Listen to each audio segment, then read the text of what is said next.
Sejam muito bem-vindos à 10ª aula do nosso curso sobre a Revolução Francesa.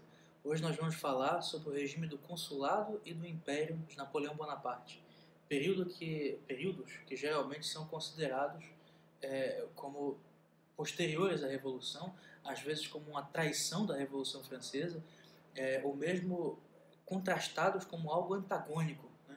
Como um regime de direita, como um regime reacionário. Nós já dissemos aqui que acreditamos justamente que o Império de Napoleão conseguiu realizar muitas coisas que a Revolução havia tentado e fracassado. E nós vamos provar isso aqui e mostrar, claro, dentro dos limites desse curso, que não pretende esgotar todos os acontecimentos. O período do governo de Napoleão é muito longo, né? É maior do que todo o período da Revolução que nós vimos ao longo dessas 9 aulas. Então é óbvio que eu preciso cobrir um período de 15 anos em uma aula só. Vai ser algo bastante superficial. Existem pessoas que estudam Napoleão Bonaparte durante a vida inteira. Ele é um dos indivíduos mais biografados em toda a história humana, né? Junto com Jesus Cristo, né? Junto com Júlio César, Alexandre o Grande. Os grandes estadistas também são muito comparados a ele. Então, realmente é uma figura da qual muito se falou.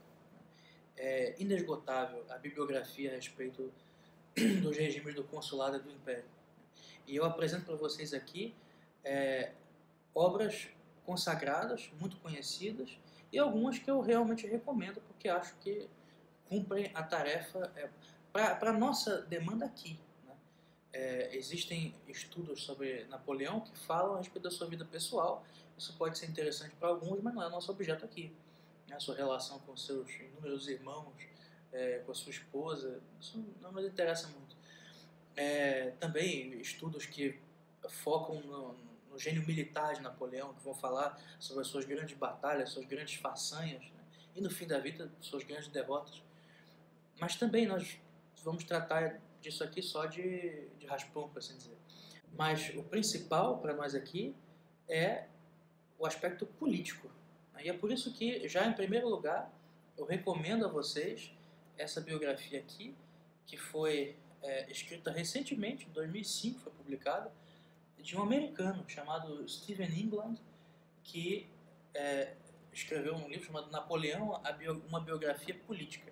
Ele vai focar justamente nas reformas políticas introduzidas pelo regime de Bonaparte e dando esse enfoque, mostrando o seu gênio político, as suas manobras, né, a forma dele agir política e pensar politicamente. Essa biografia ela foi muito premiada, se tornou um best-seller. Mostrei para vocês aqui uma tradução em português, e foi a única biografia moderna, ele diz isso no livro, traduzida para o francês, né? Então, os próprios franceses reconheceram o talento do Stephen England. Eu recomendo esse livro para vocês. Ele é um pouco esquerdista, viu?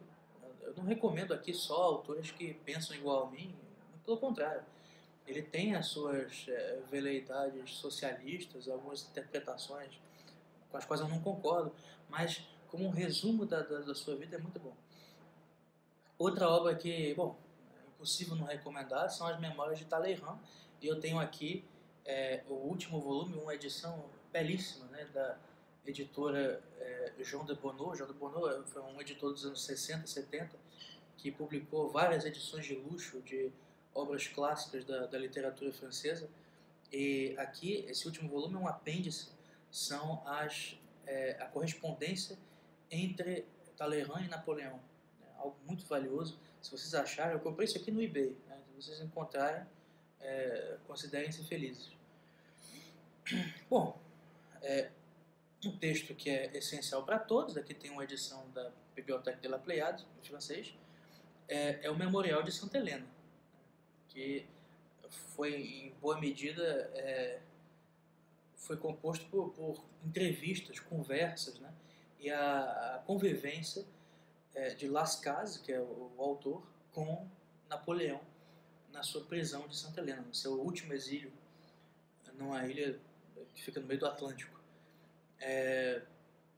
entre 1616 e 1600, entre 1816 e 1818, que ocorreram essas conversas, entrevistas, e Napoleão fala aí de várias reminiscências, lembranças, fala muito sobre a sua vida, dá mais de 2.000 páginas isso.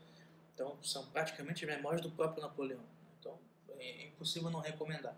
Tem algumas falsificações aí, tem coisas que ele mente, né? Mas a própria edição, nas suas notas críticas, esclarece isso. Outra edição também muito conhecida, um livro célebre, é esse aqui. Esse é só o primeiro volume, é uma história do consulado, né, escrita por um homem que foi presidente da França, Adolphe Thiers. Ele escreveu também um outro volume sobre a história do Império. Infelizmente eu não consegui adquirir, ainda não terminei de ler esse primeiro, mas é uma obra sensacional, muito bem escrita, né? O Thiers, além de um grande historiador, é um grande literato também, um grande escritor. Então recomendo para vocês, se vocês conseguirem achar também a sua história do Império, comprem, porque certamente é muito bom. Também um homem de orientação liberal, mas aqui o que importa para nós são os fatos, né? E as interpretações que nós podemos fazer deles. Bom, uma vez que nós temos o máximo de informações disponíveis, cabe a nossa inteligência, né, fazer o trabalho. Nós começamos, portanto, com o momento imediatamente posterior ao golpe de 18 de Brumário, novembro de 1799, quando Napoleão começa a estruturar o regime do chamado consulado. Esse regime é, evidentemente, mais inspirado na história romana do que o do diretório já era. Então, existiam 3 cônsules, e numa hierarquia, né, o primeiro cônsul é o próprio Napoleão Bonaparte, o segundo cônsul era Sieyès, que tinha concebido o golpe, né, e o terceiro era, na verdade, um fantoche do próprio Sieyès, Ducrot, que tinha sido também um dos conspiradores e um dos diretores no período imediatamente anterior, no período final do diretório. Esses 3 homens vão construir o regime do consulado em meio a diversos conflitos, em meio a um retorno das hostilidades, né? A guerra da chamada Segunda Coalizão continuava, a França começava a enfrentar certas dificuldades. Esse foi um dos motivos do sucesso do golpe de Napoleão, justamente o fracasso da França quando ele não estava presente, quando ele estava no Egito. A França começou a ser derrotada de novo. Precisava de um general com o seu talento, né? E de um estadista, de um comandante, de um homem que tivesse a sua autoridade e a sua presença. Ele próprio tinha muita consciência disso, sabe? Dizia que era o único homem que poderia salvar a França. Em boa medida, nós podemos dizer que isso é verdade, né? Pelo menos salvar a revolução, salvar aquele regime, com certeza. Mesmo que fosse pela transformação do regime. O regime revolucionário só sobreviveu graças a Napoleão. E é esse o motivo do golpe. Napoleão queria preservar a Revolução Francesa, preservá-la mudando de estratégia. Mais ou menos como dizia Lenin, que deve-se dar um passo atrás e 2 para frente, quando ele lança a sua NEP, a sua nova política econômica. É muito parecido. Aparentemente há um retrocesso no processo revolucionário, mas ele vai adquirir mais eficiência. Napoleão vai conquistar coisas que a Revolução jamais conquistara. Logo de início, ele vai estruturar, portanto, um governo extremamente autoritário, em que as suas medidas não vão ser mais contestadas, não vão ser mais submetidas a muitas discussões políticas. A França precisava de uma pacificação, dizia ele. E essa pacificação, estava claro, era a concentração dos poderes nas mãos do próprio Napoleão. Houve muitas discussões com o Sieyès a respeito disso. Eram homens de temperamentos muito diferentes, que discordavam de quase tudo, né, concepções políticas também. E dentro de algumas semanas, quando saiu um tempo recorde de 6 semanas, sai a nova constituição do regime do consulado, tanto o Sieyès como o Ducrot foram excluídos dos cargos de segundo e terceiro cônsul, Portanto, eles ficaram só durante algumas semanas no governo provisório. Né? Eles foram substituídos por outras duas figuras, esses sim, célebres puxa-sacos de Napoleão, Cambacérès, que se tornou o segundo cônsul, e o terceiro cônsul, Lebrun. Cambacérès, esse mais conhecido, era um janota, um homem muito vaidoso, que gostava de ostentar títulos, um homem venal também, e sempre bajulador de Napoleão, que jamais contestou nenhuma decisão sua. E Lebrun é igualzinho. Portanto, homens sem valor, né? Homens que só seguiam ordens. Napoleão conquistava o poder absoluto. O próprio Sieyès recebeu um prêmio de consolação, ele foi pago.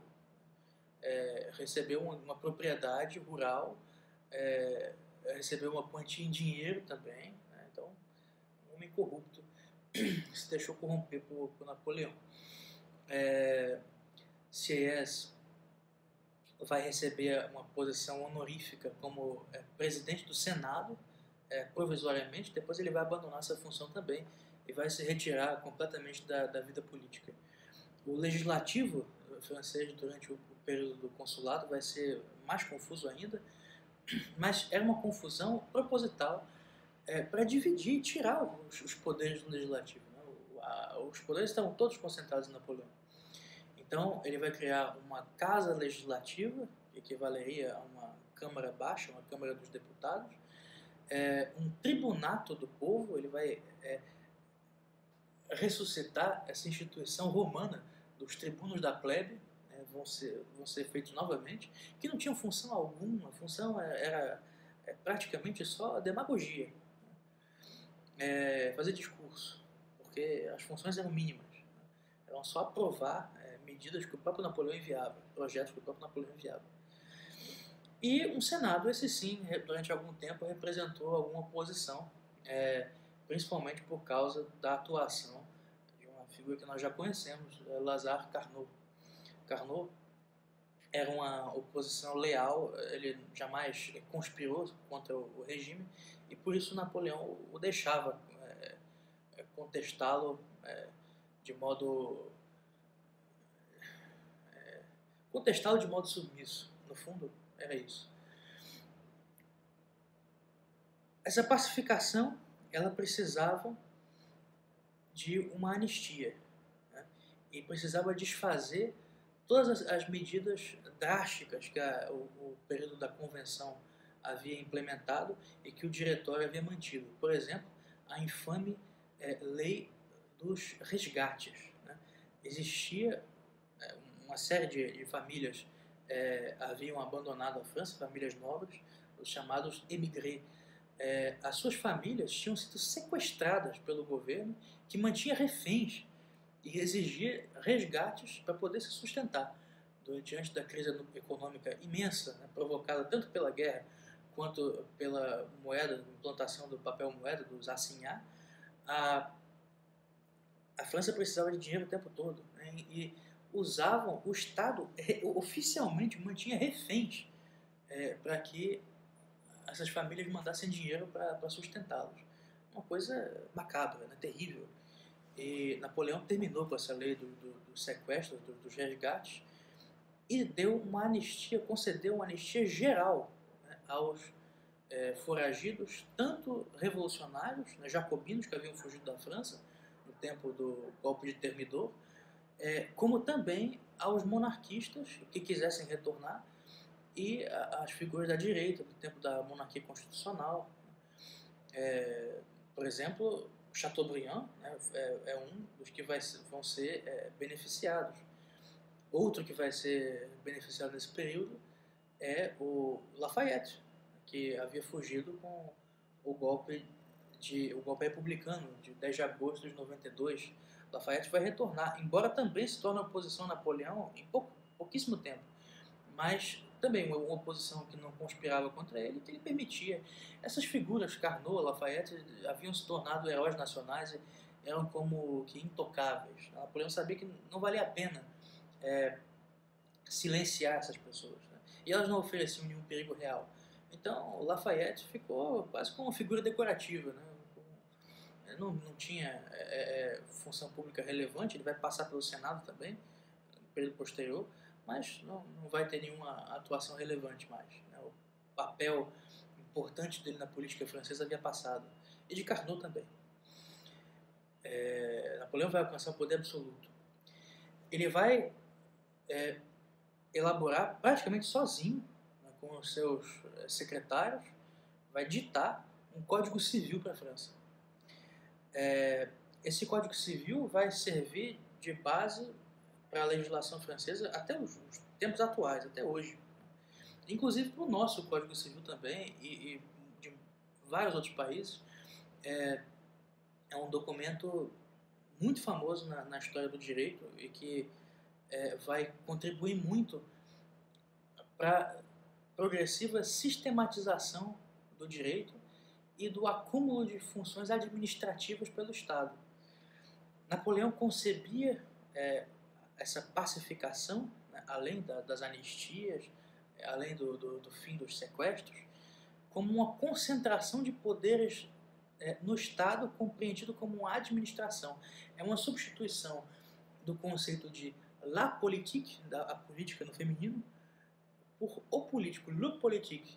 Né? Napoleão concebia a política como uma política de Estado. Né? Ele concebia o Estado como simplesmente a administração pública.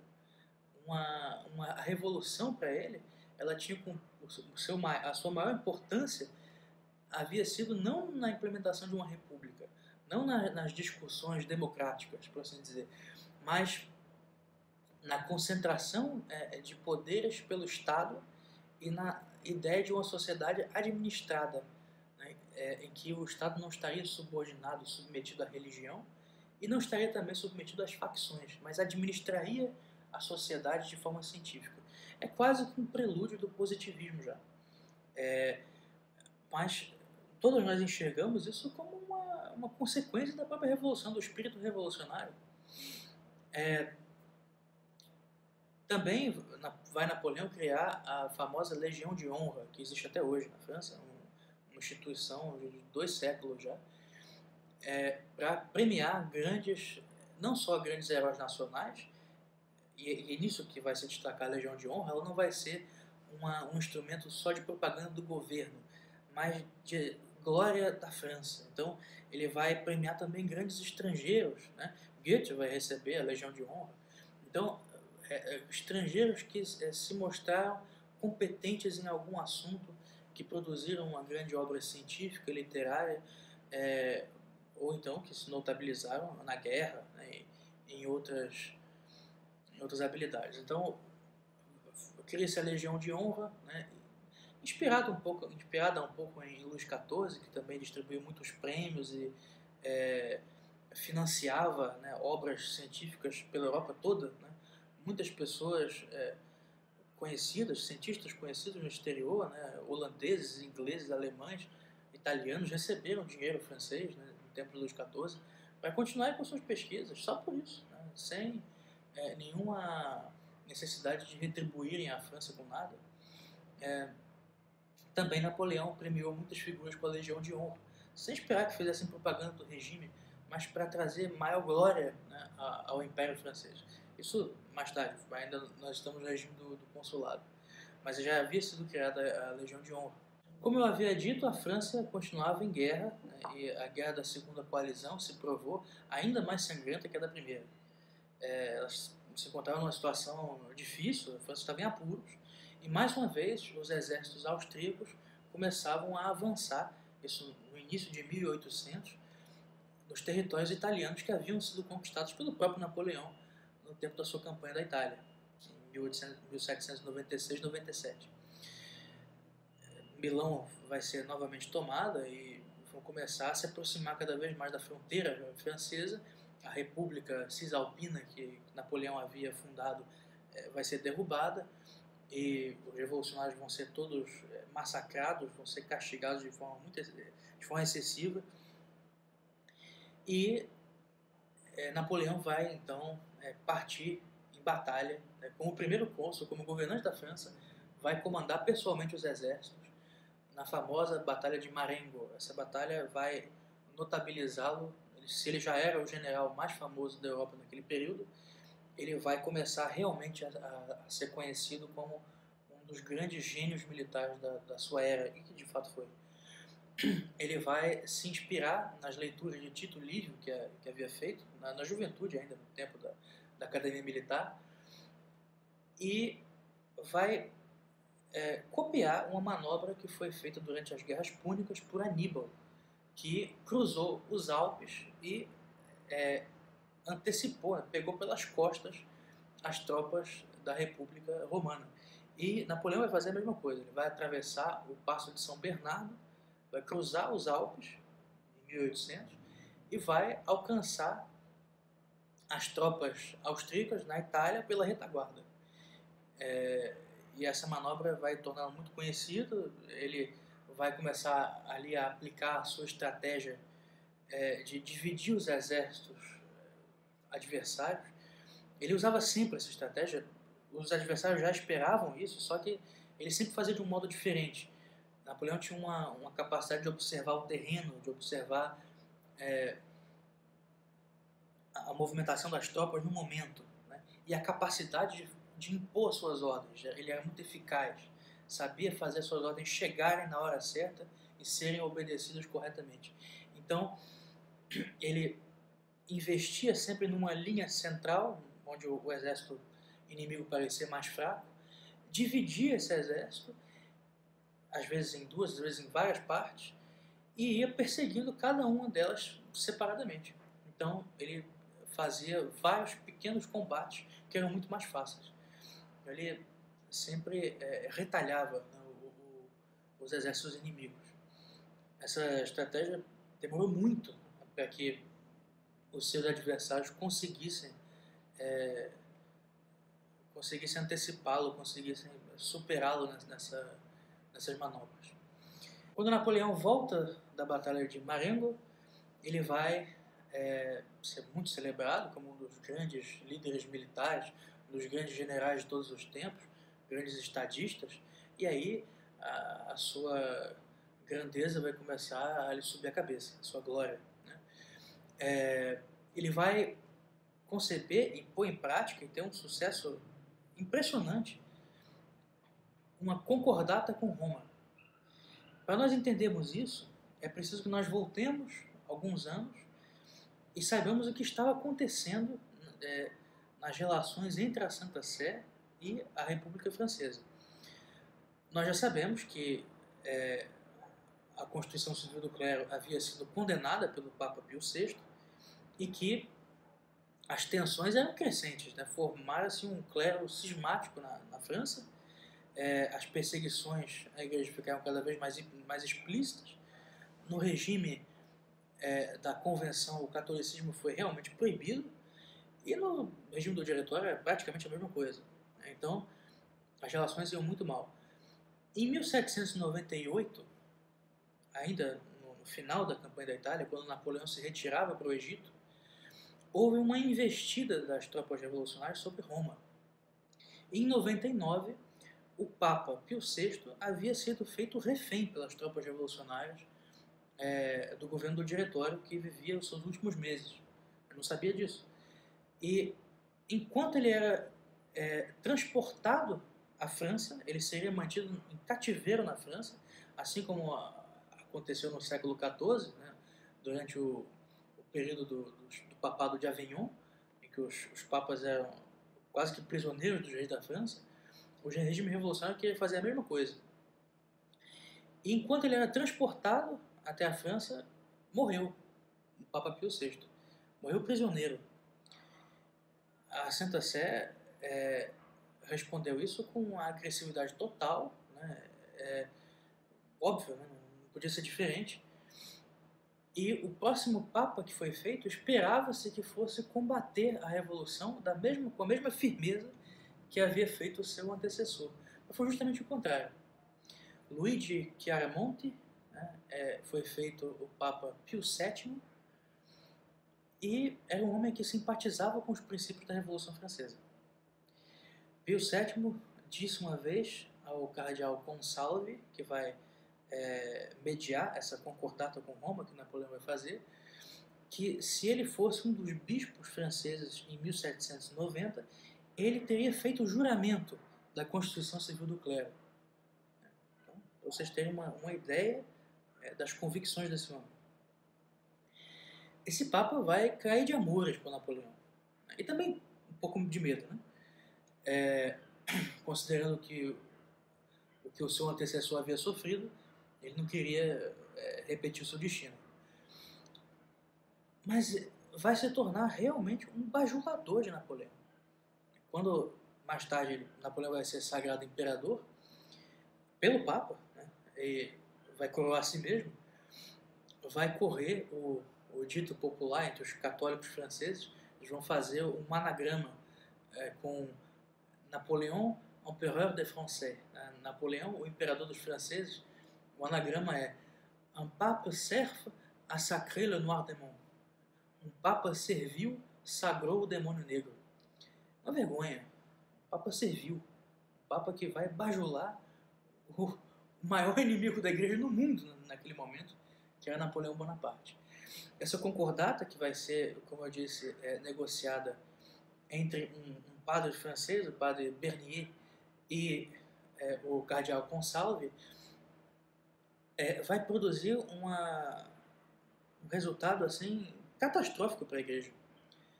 Napoleão sabia que a igreja constitucional, chamada igreja constitucional, a igreja revolucionária, a igreja nova, né, cismática da Constituição Civil do Clero, não ia durar muito.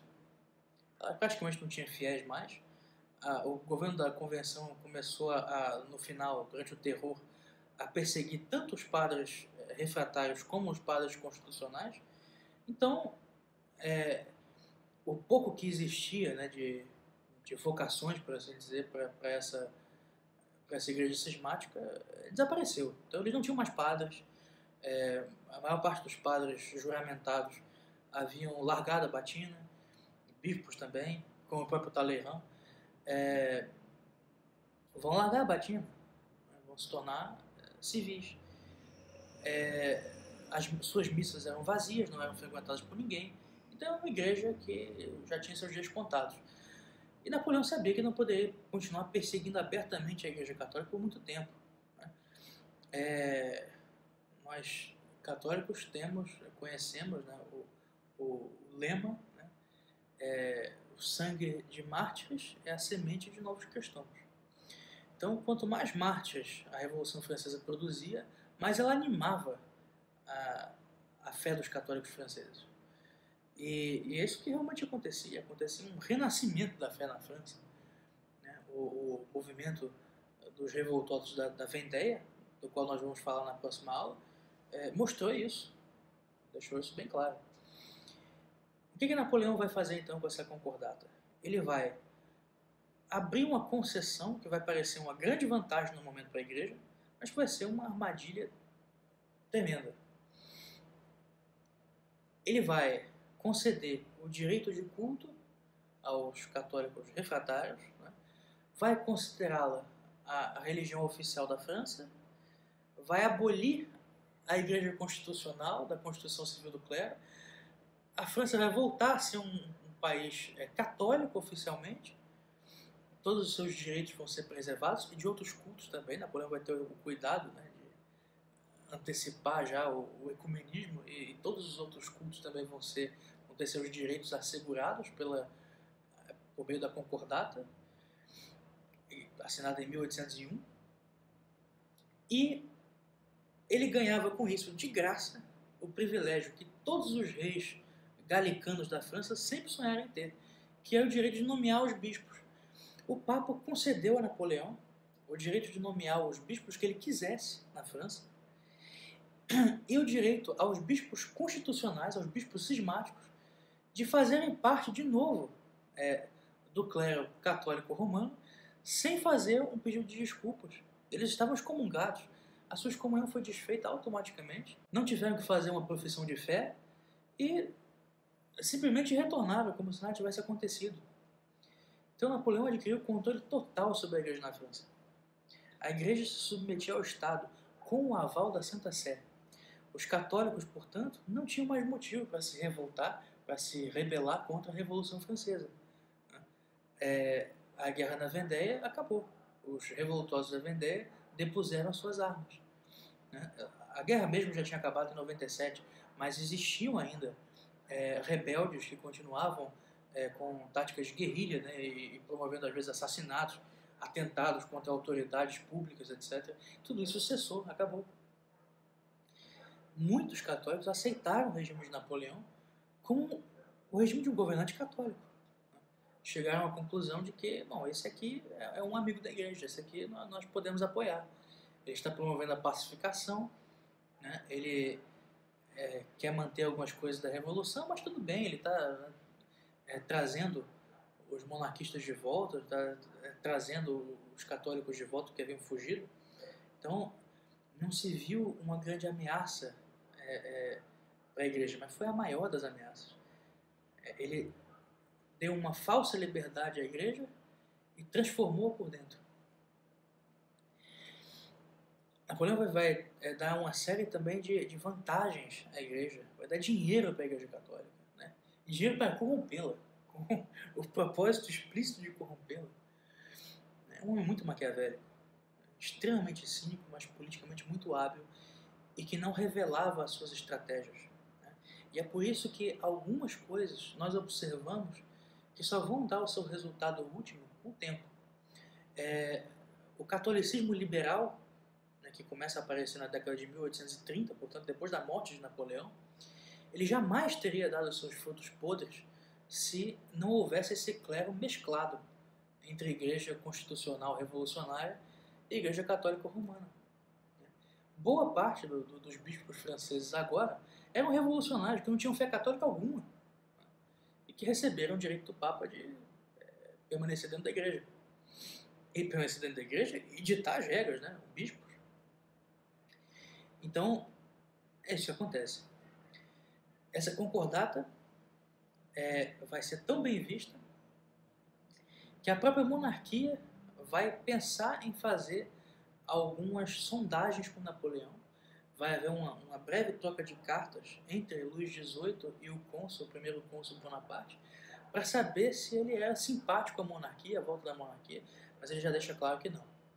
Ele pede a Luís XVIII que abandone os seus direitos hereditários, que abra mão deles, que abdique, né, a toda a pretensão ao trono, que a França jamais deixaria de ser uma república, né? Pouco tempo depois ele tornaria a França um império. Não tinha palavra nenhuma, né? Nada disso que ele dizia significava nada. Se a monarquia fosse vantajosa para ele também faria. Mas, no momento, era importante posar de republicano.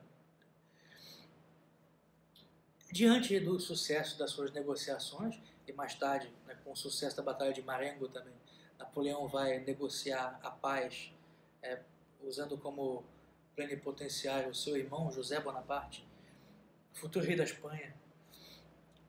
Vai usá-lo como plenipotenciário na paz de Amiens, vai ser celebrada em 1802. Diante de todos esses sucessos, né, pacificar a França por dentro, de apaziguar o conflito com a igreja, de terminar também a guerra, né, pelo menos temporariamente, ele vai se tornar uma figura aclamada por todos, extremamente popular, e aí vão começar as manobras e a concentração progressiva de poder. Em primeiro lugar, em 1802, ele vai pedir uma votação no Senado para aumentar o seu regime. Eu não tinha dito aqui para vocês, era de 10 anos. Ele pediu para aumentar o seu mandato para 20, até 1820. E pouco tempo depois, meses depois, fez um plebiscito que foi fraudado para fazer um consulado vitalício. Napoleão ganhou com 98% dos votos. Parece que as eleições já acontecem na Coreia do Norte. E se tornou, portanto, cônsul vitalício. Ele não quis fazer também um governo hereditário ainda. Ele percebeu que as coisas não estavam maduras para isso, as opiniões republicanas ainda eram muito fortes, o governo do diretório ainda era muito recente, ainda não era o momento de avançar, né, a possibilidade de deixar herdeiros, né, que era uma questão propriamente monárquica, e já era criticado pelos próprios iluministas do século XVIII. Mas ele deixou sorrateiramente que o seu irmão produzisse, sem assinar, seu irmão Lucien, né, que havia ajudado no golpe de Brumário, escreveu um panfleto defendendo, né, a transmissão hereditária do regime do consulado. Lucien tinha interesses pessoais nisso. Ele era irmão de Napoleão, Napoleão não tinha filhos, a sua esposa Joséphine já passava dos 40 anos e, ao que tudo indicava, não teria mais filhos. Então, os próprios irmãos de Napoleão, todos ambicionavam sucedê-lo, e esse é uma coisa muito podre, realmente, que se observa na corte que Napoleão montou. Já no consulado ele tinha uma pequena corte. As disputas de poder entre todos os irmãos, todos queriam o consulado e mais tarde o império para si, quando Napoleão morresse. E queriam evitar que Napoleão nomeasse herdeiros. Napoleão chegou a pensar em fazer o filho do primeiro casamento de Joséphine seu herdeiro. Todos protestaram contra isso. Uma sujeira sem fim, né? Uma família de golpistas. Uma família de golpistas. Bom, nesse momento, é claro que a Inglaterra começava a se preocupar muito com a consolidação desse regime que conquistou a região da Renânia inteira, que conquistou o norte da Itália e que ameaçava também o poderio marítimo britânico, porque contava com uma esquadra cada vez maior, uma frota de navios cada vez maior. A marinha francesa se desenvolvia nesse momento e ocupava um território muito grande das margens, né, do Mar do Norte, e a Inglaterra tinha muito receio de que a sua posição fosse fragilizada pelas conquistas, né, sobretudo da Bélgica e de parte da Holanda, por parte do regime do consulado. A partir daí vão ser diversas as tentativas de assassinato de Napoleão. O Serviço Secreto Britânico vai mostrar também toda a sua sujeira nesse momento. Em 1802 vai ser colocada uma bomba na carruagem de Napoleão. Por poucos minutos, ele não estava na carruagem quando ela explodiu, mas matou vários dos seus seguranças, soldados, matou o cocheiro. Napoleão não estava na sua carruagem por minutos. O Serviço Secreto Britânico vai resolver também punir a Rússia por ter selado antecipadamente uma paz em separado com a França, e vai promover o assassinato do czar Paulo I. Vai ser assassinado pelo Serviço Secreto Britânico em 1801.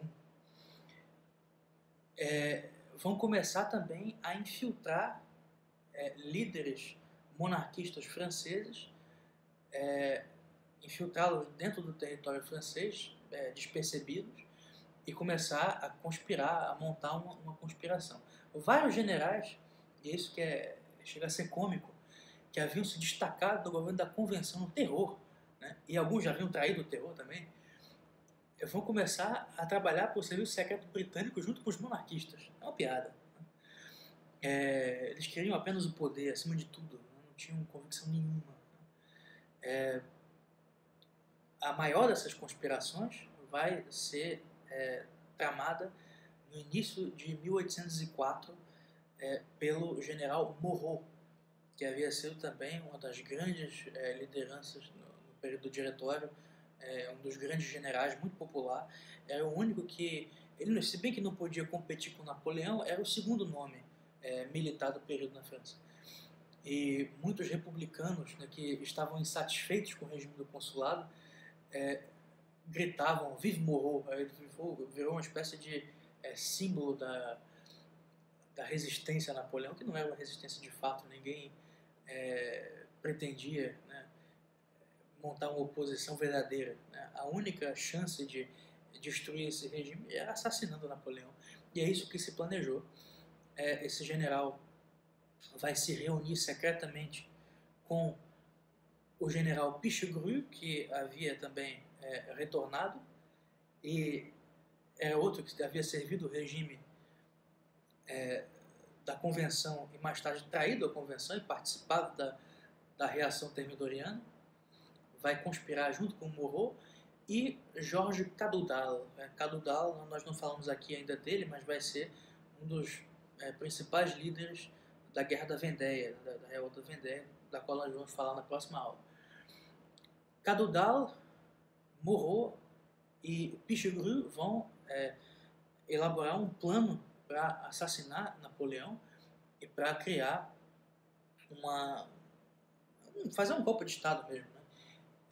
E criar uma espécie de governo provisório até que a monarquia fosse restabelecida e o rei pudesse voltar da Inglaterra. Napoleão vai saber disso, vai ser informado pelo seu chefe da polícia, que era ninguém menos do que um dos colaboradores de Pichegru durante o Thermidor, o famoso Joseph Fouché, que nós já mencionamos na nossa 8ª aula, acredito. 8ª aula. Fouché conseguiu descobrir esses planos todos. Napoleão foi informado, ordenou a prisão de todos esses. Cadoudal e Pichegru foram mortos. Pichegru se matou na prisão, se suicidou. Cadoudal foi executado. Foi uma das últimas execuções na guilhotina, foi guilhotinado. A guilhotina nesse momento já havia se tornado um símbolo do terror, né? E o povo tinha ojeriza desse instrumento, né? Então os suplícios na guilhotina se tornaram cada vez mais raros e logo depois acabaram. Mas ele foi guilhotinado e o general Moreau, não havia provas conclusivas que pudessem condená-lo na morte. Ele vai ser exilado novamente e vai voltar a conspirar contra a França. Só que Napoleão não estava satisfeito. Ele queria usar esse complô para poder castigar a monarquia e mostrar a sua diferença para os próprios revolucionários. Isso é muito importante nós entendermos. Napoleão nunca deixou de ser um jacobino. Jamais deixou de ser um revolucionário. Ele queria demonstrar à própria esquerda, por assim dizer não, já se usava esse nome, queria mostrar à própria esquerda que ele era leal aos princípios da Revolução e que ele, nas suas pretensões progressivas, né, de consolidação de poder, ele já era cônsul vitalício nesse momento, ele pensava em fundar um império. E muitos jacobinos eram contra essa ideia porque achavam que ele trairia a Revolução e montaria um governo junto com a monarquia, né? Que esse império, de alguma forma, contaria com a colaboração da família real, dos Bourbons, seria os Bourbons voltando ao poder. Para provar sua lealdade à Revolução, ele decide inventar que o Duque de Enghien, primo em segundo grau do rei, de Luís XVIII, e filho do príncipe de Condé, estava maquinando por trás de tudo isso, que era o grande mentor da tentativa de assassinato de Napoleão. Isso era mentira, né? Realmente ele soube, o Duque de Enghien, ele recebeu, na sua correspondência se sabe disso, que ele foi informado a respeito disso, mas ele jamais participou. Ele não tomou parte desse golpe. Ele estava fora da França. Ele era um refugiado, ele havia sido beneficiado com a anistia, mas não quis voltar, e estava na cidade de Ettenheim, na Alemanha, próxima à fronteira da Renânia. Napoleão vai mandar uma expedição atravessar ilegalmente a fronteira, de madrugada, vão raptar o Duque de Enghien, ele vai ser preso no Château de Vincennes, vai ser julgado por um tribunal espúrio na mesma noite e executado de madrugada. Ele chegou a protestar pela própria inocência e ele solicitou por um bilhete uma audiência com o próprio Napoleão, dizendo que ele ia provar sua inocência. Mas o próprio Napoleão já sabia que ele era inocente e só estava querendo que ele morresse mesmo, né? Mais tarde, no seu memorial de Santa Helena,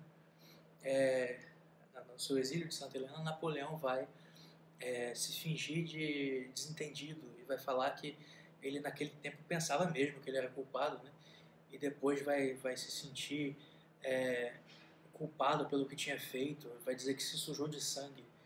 Ele sabia, ele queria mesmo se sujar de sangue, porque era desse sangue que ele precisava para provar aos revolucionários a sua lealdade aos princípios de 1789. E foi isso que ele fez. Logo depois do assassinato do Duque de Enghien, todas as famílias reais da Europa vão protestar. A situação já estava realmente ficando muito difícil internacionalmente de novo, e vai surgir uma terceira coalizão contra a França. A guerra vai recomeçar. Nesse contexto, Napoleão chama, o Papa Servil, infelizmente, Pio VII, e vai produzir uma das cenas mais tristes da história. Ele vai sagrar imperador dos franceses, com esse título, não imperador da França, dos franceses. É o Império Democrático.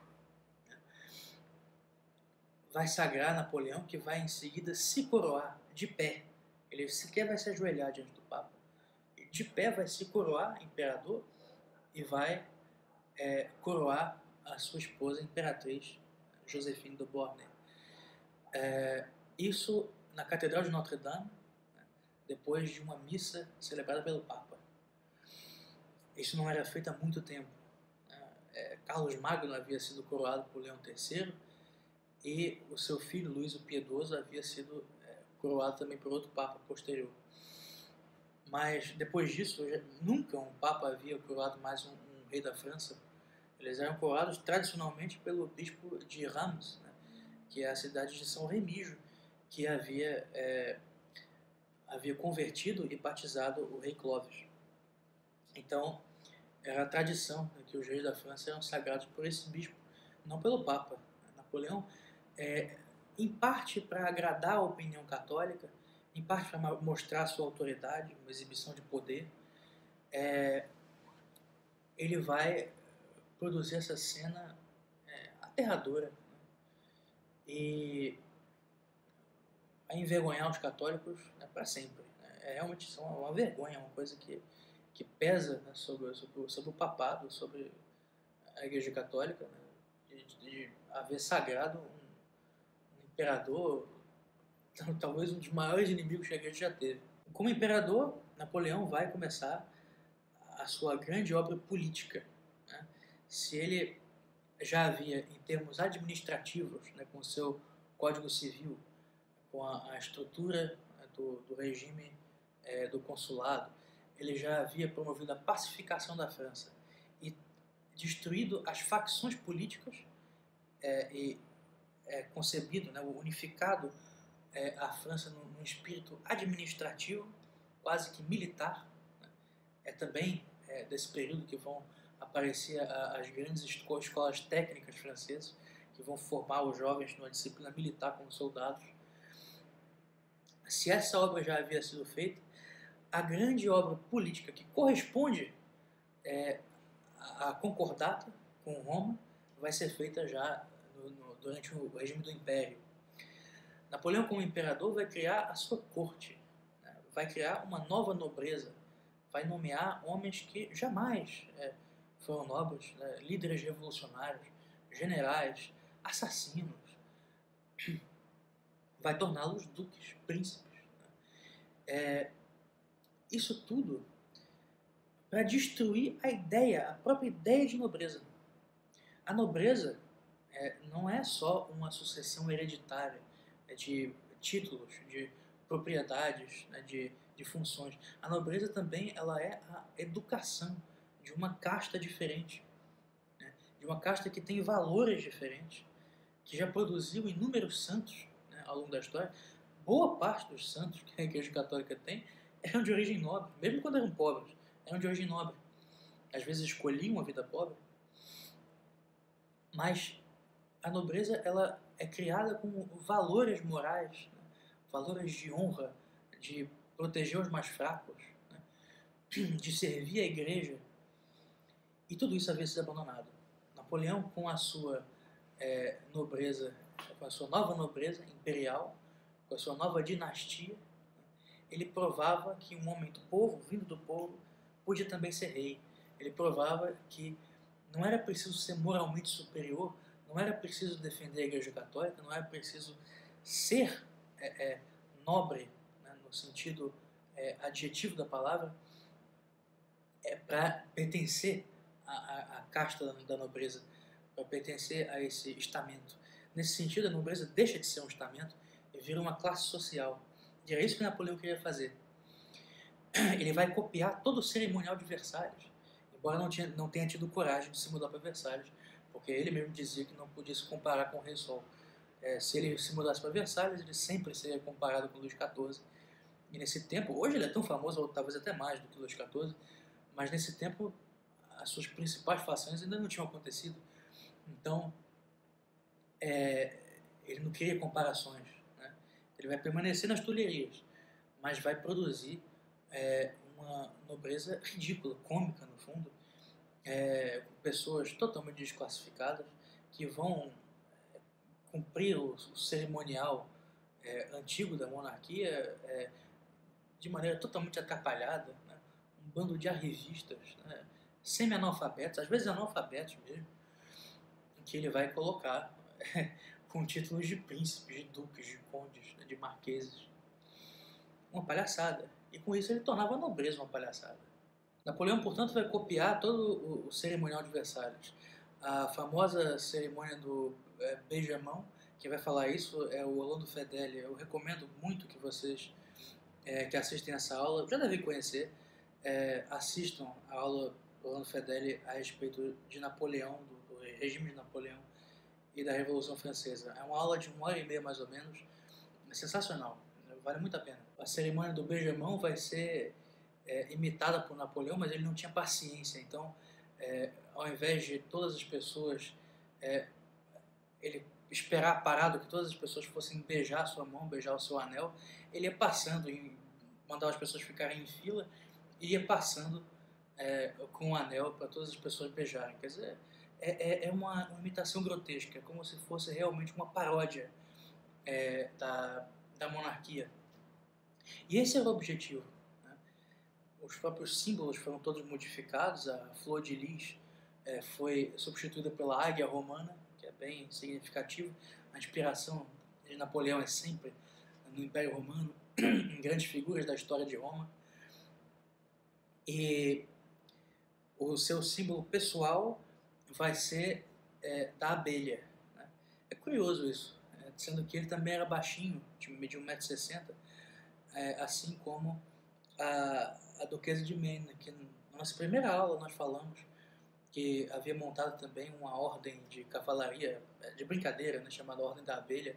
Eu me pergunto se ele se inspirou nisso, mas ele queria, obviamente, se referir não ao perigo das ferroadas da abelha, mas ao seu caráter industrioso, organizado, né, e trabalhador. É assim que Napoleão queria que o povo francês fosse, é assim que ele se enxergava como um líder civilizador, né, ordeiro, que vai colocar ordem na situação que a França vivia, e realmente colocou.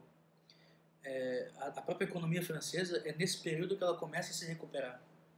Tanto por causa dos espólios de guerra, que as vitórias vão ser inúmeras, vão começar a se acumular de uma maneira impressionante, como também por conta das reformas econômicas que Napoleão vai levar a cabo, inclusive com a criação do franco, né, da moeda que vai prevalecer ao longo dos próximos 200 anos. Napoleão, então, retorna logo depois da proclamação do Império, da sua proclamação como Imperador dos Franceses, confirmado por plebiscito, também fraudado, que ele vai ter algo como 95% das intenções de voto para ser imperador e com transmissão hereditária, né, aos seus herdeiros naturais. Todos os plebiscitos que Napoleão fez foram fraudados. Ele aplicava o voto censitário, né, o seu Senado era formado por voto censitário, mas ele fazia constantemente plebiscitos, todos fraudados, para legitimar o seu próprio governo.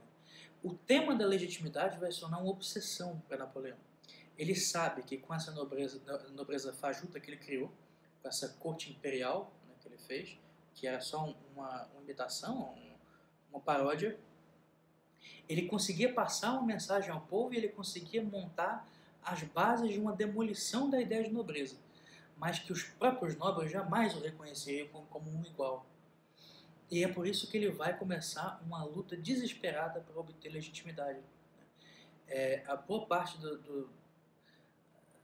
das trapalhadas, né, políticas de Napoleão foram por causa disso. Ele percebia que, por não ser visto como um igual pelas outras potências estrangeiras, ele precisava sempre vencê-las, ele precisava sempre estar numa postura agressiva, porque se não estivesse, eles tenderiam a querer derrubá-lo.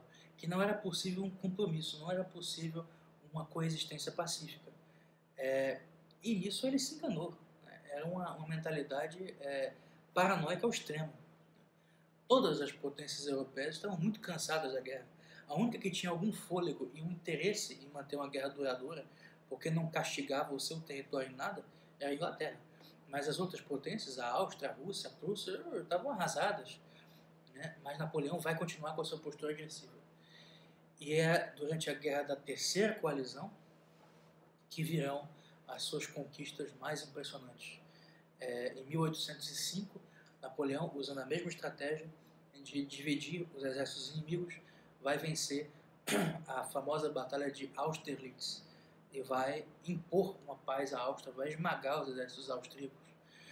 Em 1806, vai vencer em Iena, na Turíngia, o exército da Prússia e vai também retirar vários territórios da Prússia e fazer restaurar a Polônia, que havia sumido. Né? Ele vai criar um novo governo polonês e designar um general seu para se tornar príncipe na Polônia. Né? E junto também com parte da família real que havia sido exilada durante a partida da Polônia, que havia se completado em 95, né, 1795, a família Poniatowski. Né? Ele vai fazer um governo misto, né? Mas vai colocar como príncipe um general seu.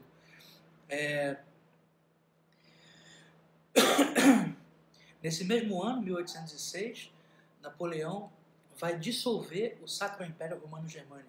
E isso é um império que já tinha 1000 anos de idade. Por que ele faz isso? Por pura paranoia.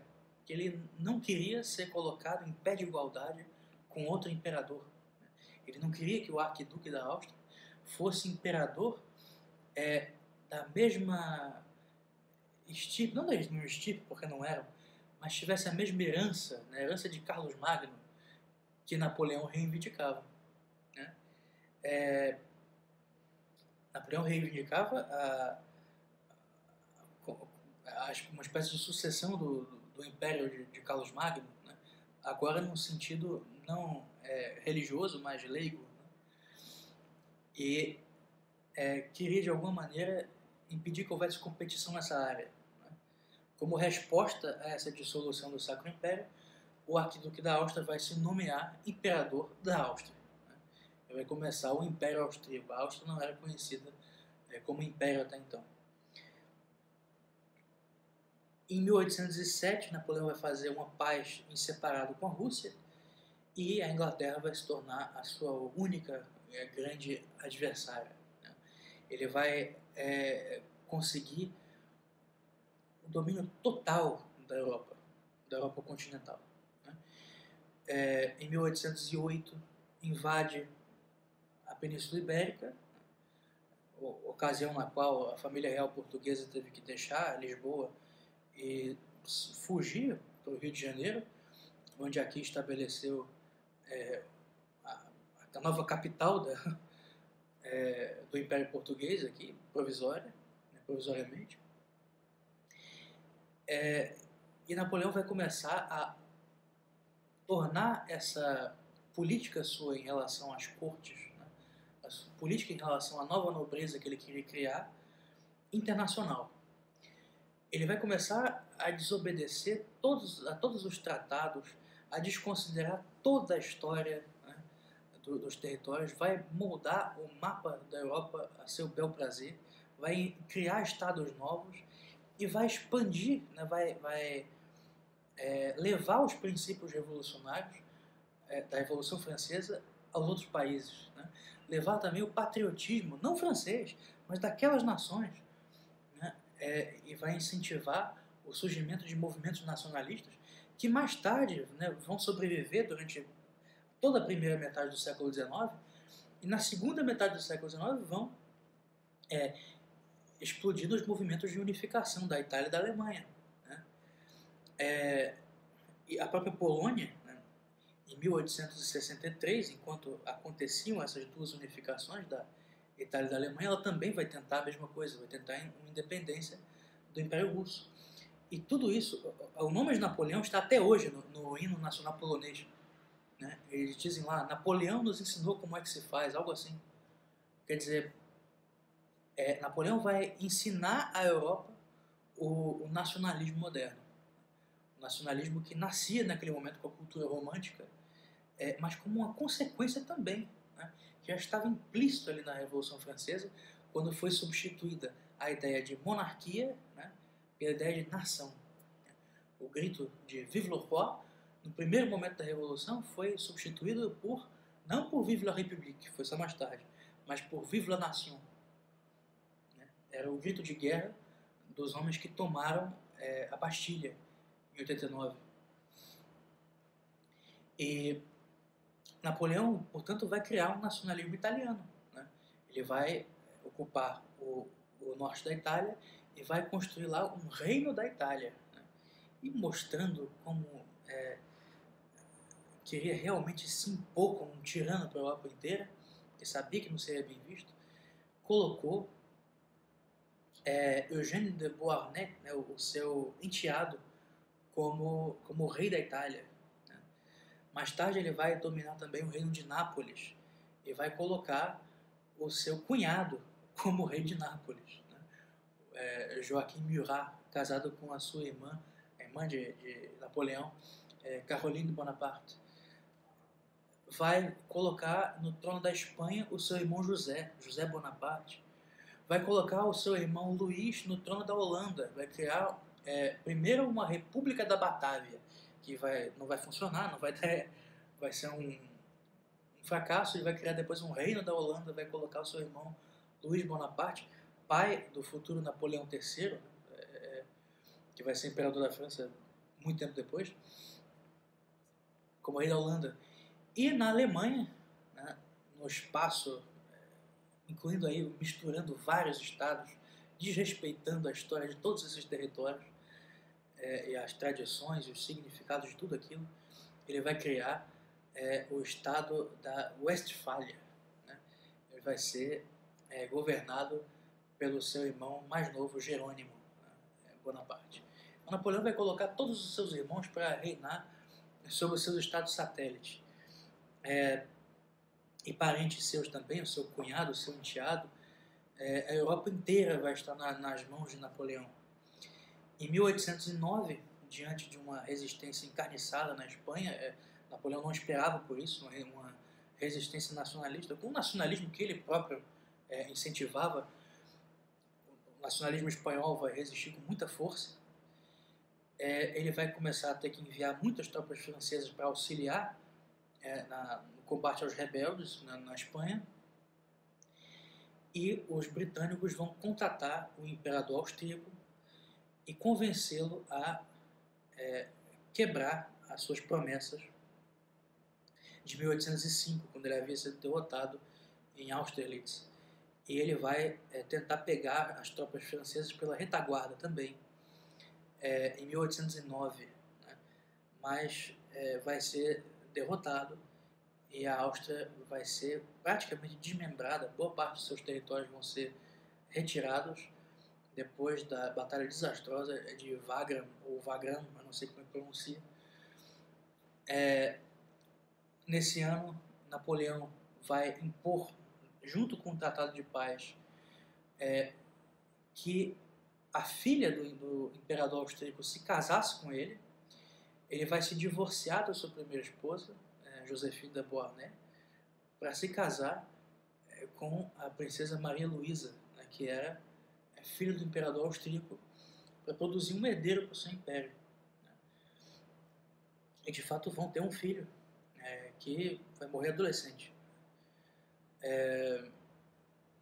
Nesse momento ele tinha já o controle total sobre a Europa, já havia imposto todos os seus parentes, né, como governantes de boa parte do continente, já havia vencido, né, os exércitos inimigos a ponto de praticamente destruí-los.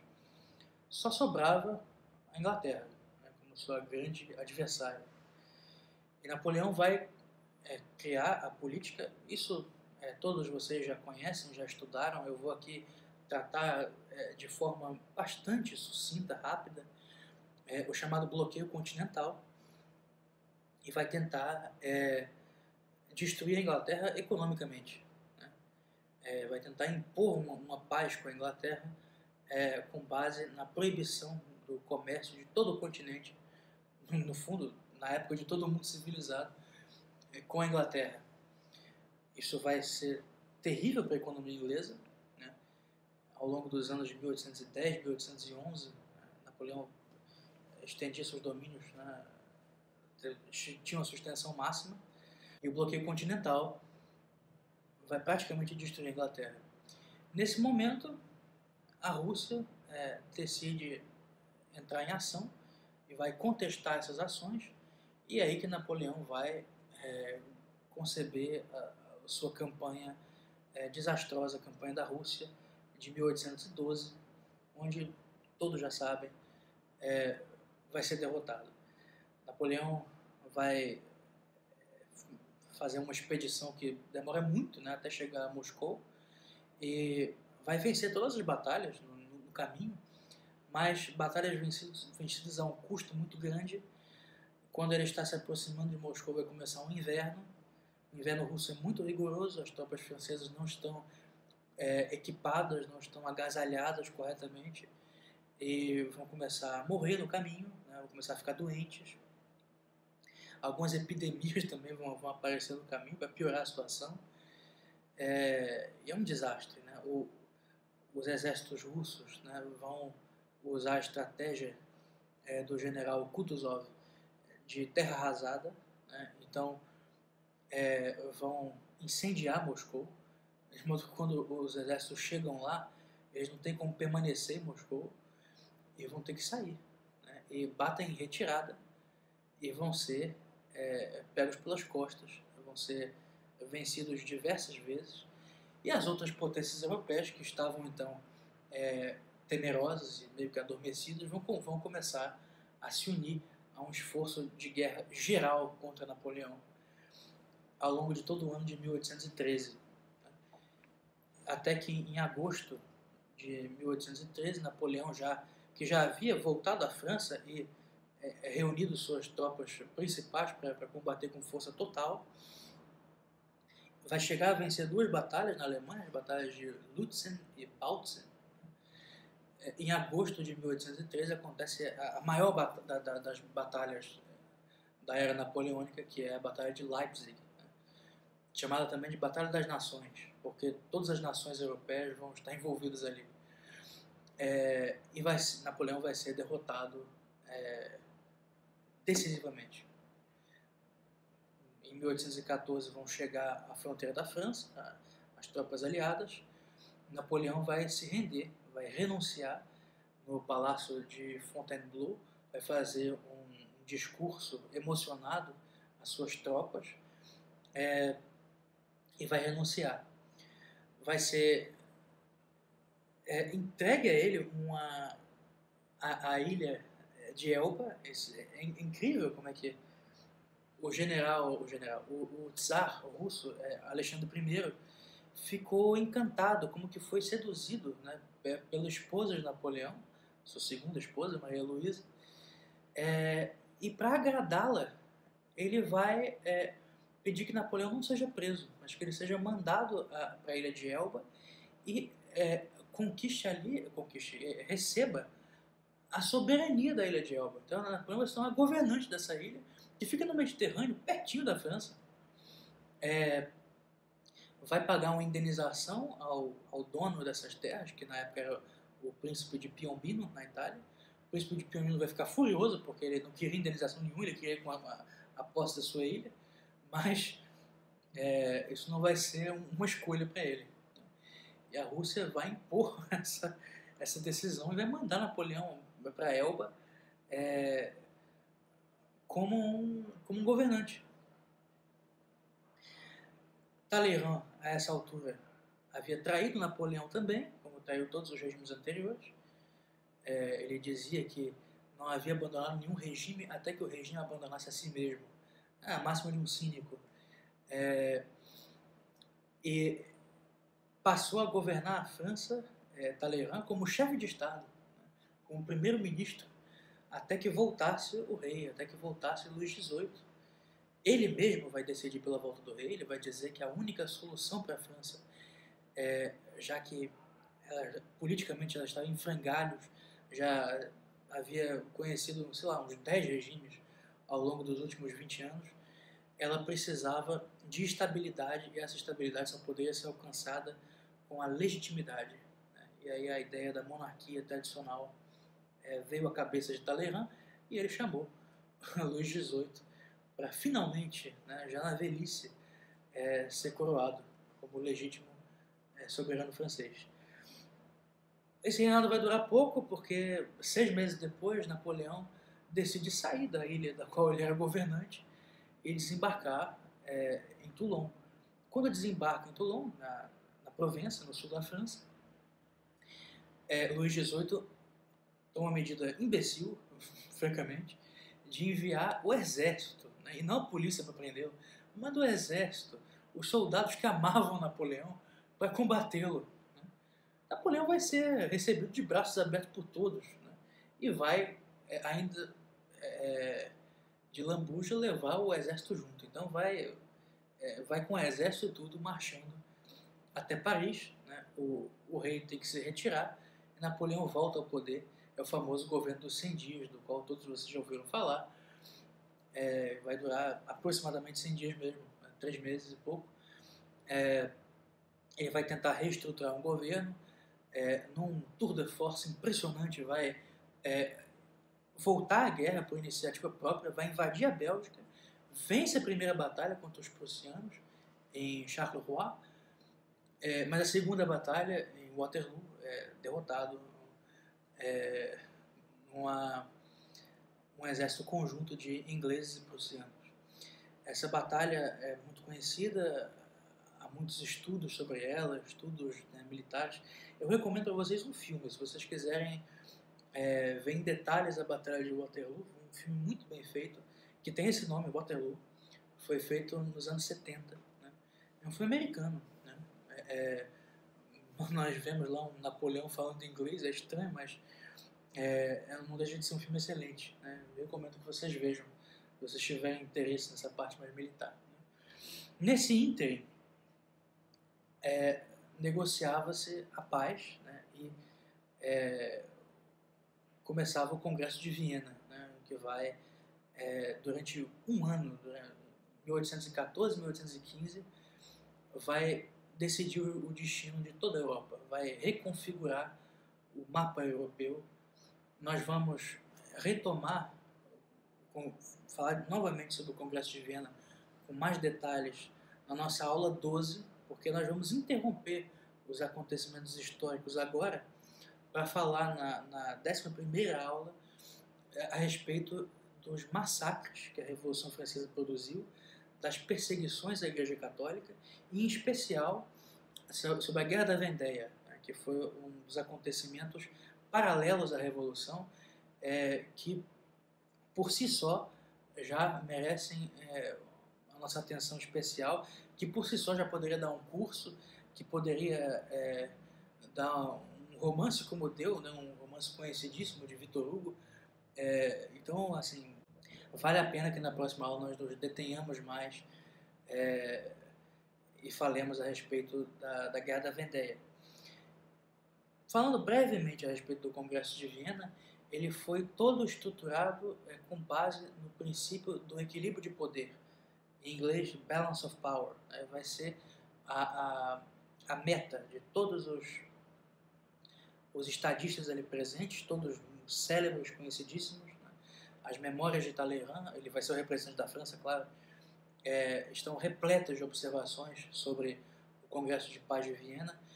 E além dessas memórias, eu recomendo que vocês leiam um livro que também é um best-seller de um historiador polonês chamado Adam Zamoyski, né, que se chama Ritos de Paz.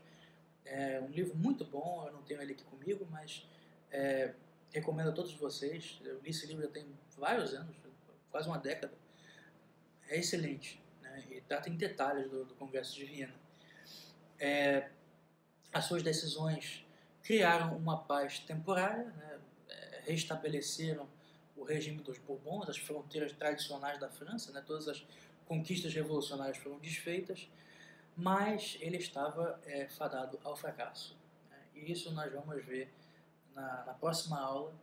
Eu agradeço a todos, né, pelo apoio. Nós tivemos algumas dificuldades ultimamente com a divulgação das aulas, mas nós seguimos em frente e teremos, assim que acabar esse curso, novidades sobre novas iniciativas nossas. Né? Não deixem de acompanhar esse canal da Associação Cultural Santo Tomás e fiquem atentos, porque em breve nós teremos também coisa muito boa para vocês, e tudo aquilo que nós fazemos certamente é para instrução, principalmente do público católico, né? Mas, sobretudo, todo o nosso trabalho deve pensar em última instância no bem das almas, né? E na instrução das pessoas, para que possam servir melhor a Deus, para que possam compreender melhor a nossa sociedade e se orientar nela de modo a serem católicos melhores. Bom, então é isso, muito obrigado, fiquem todos com Deus.